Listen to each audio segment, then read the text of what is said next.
Hello friends, मैं आज आपको इंडियन पेनल कोड के कुछ सेक्शंस के बारे में बताना चाहती हूँ।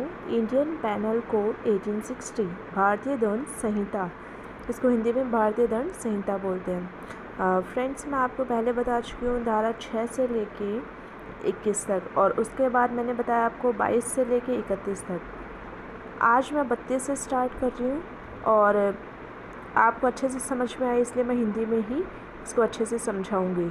प्लीज़ हो सके तो मेरी जो भी मैं वीडियो आपके लिए भेज रही हूँ इसमें मुझे अपने व्यूज़ से इसको सब्सक्राइब करें, मुझे बताएं कि कौन सी चीज़ आपको और ज़्यादा कौन सी धारा और अच्छे से आपको जाननी है।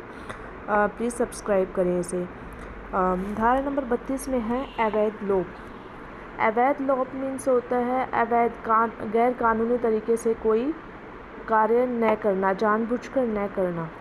लोप का मतलब होता है जानबूझकर कोई कार्य नहीं करना, किसी कार्य से बचना। तो और अवैध का मतलब होता है इलीगल तरीके से।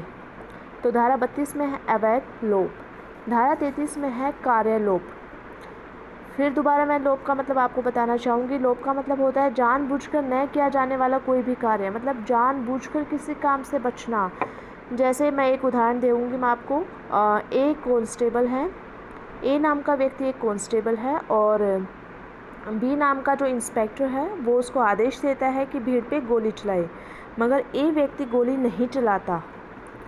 ए जो कांस्टेबल है वो गोली नहीं चलाता, तो यह कहा जाएगा कि ए ने कार्यलोप किया, ए ने विधि का पालन नहीं किया। कार्यलोप में जो विधि के बोलने के बाद भी कोई कार्य नहीं होता वह कार्यलोप कहलाएगा। धारा 33 के अंतर्गत कार्यलोप है। कार्यलोप के अंतर्गत जो विधि के पालना में कार्य होना चाहिए वह कार्य नहीं हो पाता या कोई अन्य उसको जानबूझकर नहीं करता तो वह कार्यलोप कहलाएगा। अब हम पढ़ेंगे धारा नंबर 34 सामान्य आशय। सामान्य आशय के अंतर्गत ये कहा जाता है कि इसमें कम से कम 2 व्यक्तियों का होना आवश्यक है, और 2 या 2 से अधिक व्यक्ति मिलकर जब किसी कार्य को अंजाम देते हैं, जैसे 2 या 3 व्यक्ति मिलकर किसी अन्य व्यक्ति को मार देते हैं। एक उस पर गोली चलाता है, दूसरा उस पर तलवार से वार करता है और चौथा वहाँ खड़ा होकर हंसता है और कहता है मारो इसे। तो यह कहा जाएगा कि ये तीनों व्यक्ति सामान्य आशय मतलब धारा 34 के तहत तीनों व्यक्ति समान रूप से फला व्यक्ति की मृत्यु के लिए उत्तरदायी हैं। तो सामान्य आशय के अंतर्गत अगर गलती एक व्यक्ति भी करता है, किसी व्यक्ति की मृत्यु हो जाती है और 3 वहाँ शामिल होते हैं उस मृत्यु करने में, मगर गोली एक ने चलाई, दूसरे ने तलवार मारी और तीसरे ने वहाँ पर आदेश दिया है, तो इस कहा जाएगा कि तीनों ही उत्तरदायी हैं उसकी मृत्यु करने के लिए। धारा नंबर 34 में है सामान्य आशय, सबका समान आशय होता है इसमें। धारा नंबर 35 है आपराधिक ज्ञान का या आशय से कोई कार्य करना। मीन्स अगर कई लोग मिलके किसी एक व्यक्ति को मार देते हैं और उन कई व्यक्तियों में से कुछ व्यक्ति ऐसे हैं जिनको ज्ञान था, जिनको आशय था कि ऐसा करने से फला व्यक्ति की मृत्यु हो जाएगी, फिर भी वह ऐसा कार्य करते हैं, तो ये आपराधिक के अंतर्गत आएंगे क्योंकि इनको ज्ञान था। तो धारा नंबर 35 में होता है अपराध के बारे में ज्ञान होता है या उनको आशय होता है कि इससे अन्य की मृत्यु हो जाएगी या वह मर जाएगा, तो यह धारा के 35 के अंतर्गत आता है और 35 के अंतर्गत इसको डिफाइन किया गया है। अपराध का ज्ञान होते हुए भी अपराध करना, धारा नंबर 35 में यही कहा गया है कि आपराधिक ज्ञान या आशय से भी कोई कार्य करना। अब हम पढ़ेंगे धारा नंबर 32। धारा नंबर 32 जो कि हमने धारा 32 में पढ़ा था कार्यलोप, सेम कार्यलोप की तरह ही है, मतलब जानबूझकर किसी कार्य को न करना या किसी कार्य से बचना। धारा नंबर 36 और 32 सेम है। धारा नंबर 36 और 32 सेम है। इन दोनों के अंतर्गत ही कार्यलोप के बारे में बताया गया है। धारा 37, धारा 37 35 दोनों सेम हैं।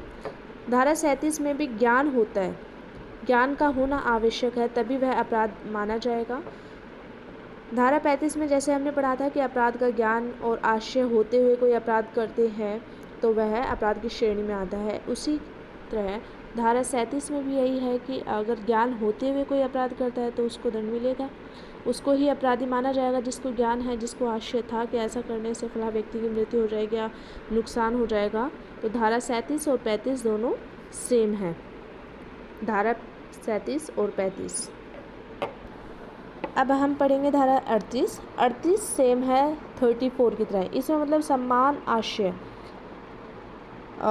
सामान्य आशय 38 के अंतर्गत भी यही होता है। इसमें भी अगर 3-4 लोग मिलके या 2 से अधिक लोग मिलके कोई किसी की मृत्यु करते हैं और उनमें से चाहे की हो किसी एक ने, मगर शामिल चारों थे तो दंड चारों को मिलेगा।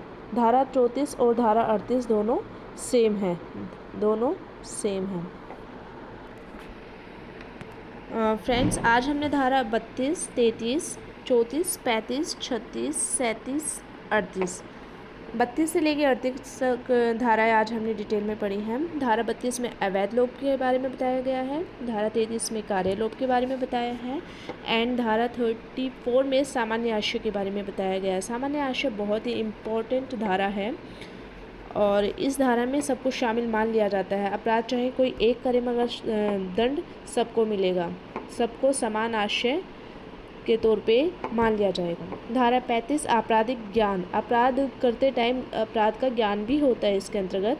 धारा 36 और 32 दोनों सेम है। 32 में हमने पढ़ा था कार्यलोप और 36 में भी सेम कार्यलोप से संबंधित ही बताया गया है।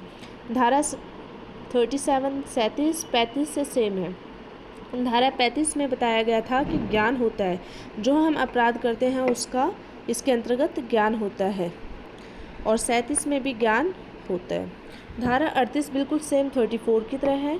एक तरह से हम ये कह सकते हैं कि 32, 33, 34 और 35 में ज्ञान, और 36 सेम 32 की तरह है, इसमें कार्यलोप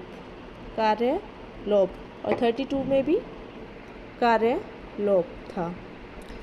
इसी तरह 33 में है अवैध लोप और 34 में है सामान्य आशय। 32, 34 और 35 में ज्ञान है। 36 सेम 32 की तरह है। 37 सेम है 35 की तरह। ये दोनों सेम है क्योंकि इनमें ज्ञान होता है। 38 सेम है 34 की तरह। ये याद करने का इजी तरीका है। 37, 35 एक जैसी हैं और 38, 34 एक जैसी हैं। 36, 32 एक जैसी हैं। Thank you friends. अगर आपको मेरी ये वीडियो पसंद आई हो तो प्लीज़ इसे सब्सक्राइब करें। थैंक यू, धन्यवाद।